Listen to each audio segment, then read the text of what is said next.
This is the Zebra. Yes, I'm not even joking, it is a Zebra. Hello, what is up guys? I'm your host Gordon and welcome to another one of my videos. So today we are at Monkey Mods testing the latest blaster from the ZWQ, which is ZWQ S400 Zebra. I mean, I'm not even joking, it is printed on the body Zebra over here. And this over here is a high performance bullpup style foam dart blaster, and it feels really nice on the hand. In terms of availability of this blaster, the earliest should be around the midst of December 2025 for Malaysia buyers. And by the looks of it, it should be able to hit pretty hard.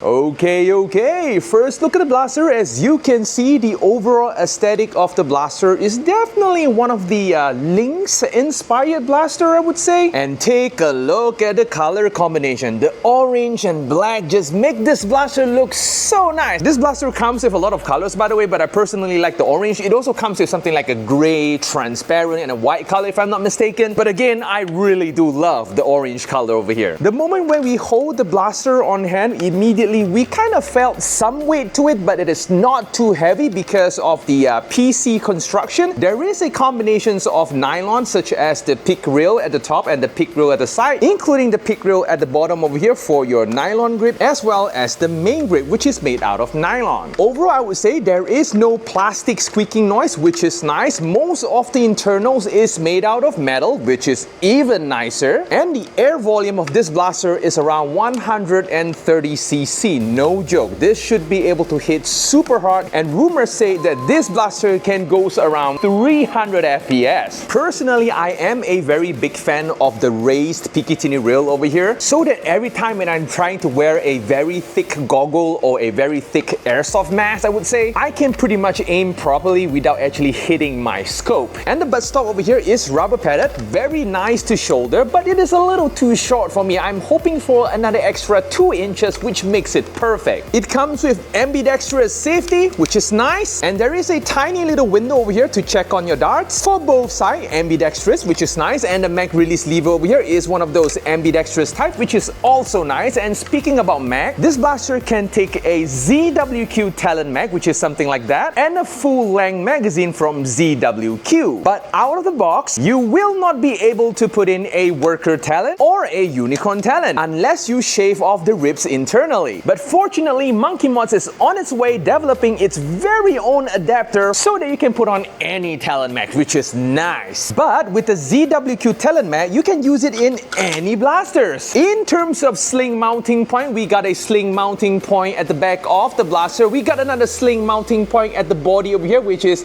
very thin. And hey, you can even use this huge hole over here for your sling mounting. The trigger pull of the blaster is very nice to pull. One of those clicky, switchy triggers for a manual blaster, which is nice. And the blaster priming, oh my goodness, let us do this again.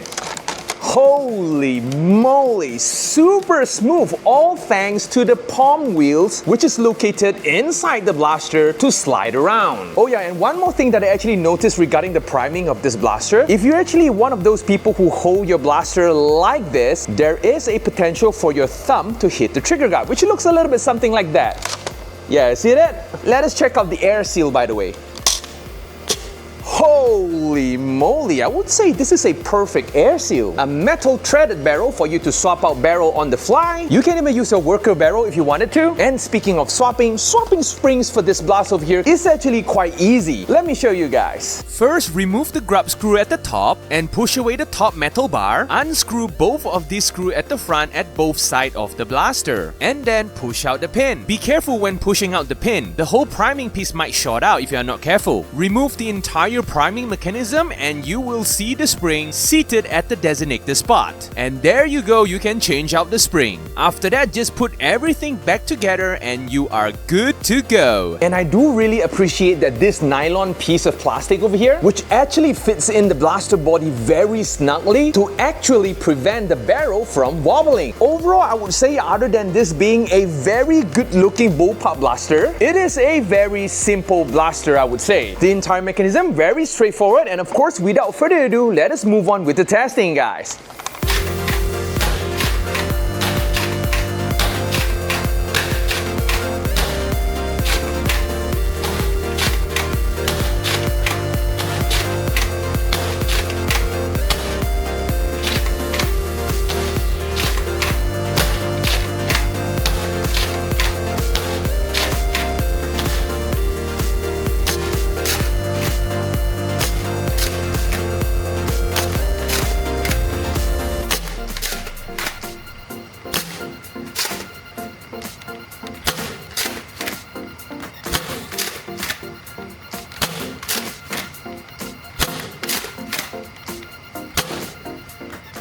Okay, this is definitely over 20 meters. Let us see if we can hit the target over there.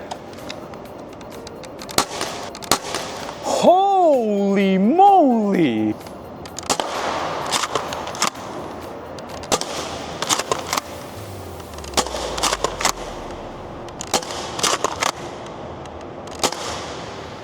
Okay, we are back, guys. So in terms of performance, this blaster, holy moly, is epic. So if we actually use a 1.6 spring, which is considerably a very light spring for this blaster, it can go around 229 FPS all the way to 246 FPS. Pretty decent performance, isn't it? And if we actually move on to a 2.0 spring, this blaster can go from 307 FPS all the way to 313 FPS. That's a crazy amount of FPS. Holy moly. And in terms of accuracy, this thing is super accurate. Hitting a target in like 20 meters or even more is not going to be a very huge problem. You just have to zero in your scope, that is. Personally, I would say that this blaster over here is going to be the smallest and the lightest sniper class blaster that you can use in your high performance games. And so far, operating this blaster, I did not encounter any jams, which is a good thing. Just that out of the box, you won't be able to use any kinds of talent max unless you shave the internals a little bit. But no worries about that. Monkey Mods are going to make an attachment for this blaster so that you can use your existing talent max, which is nice. And in the future, there will be a lot of attachment for this blaster over here that will be printed out by Monkey Mods. So you guys will have to stay tuned for the updates. And will this blaster passes the wall test? I mean, guys,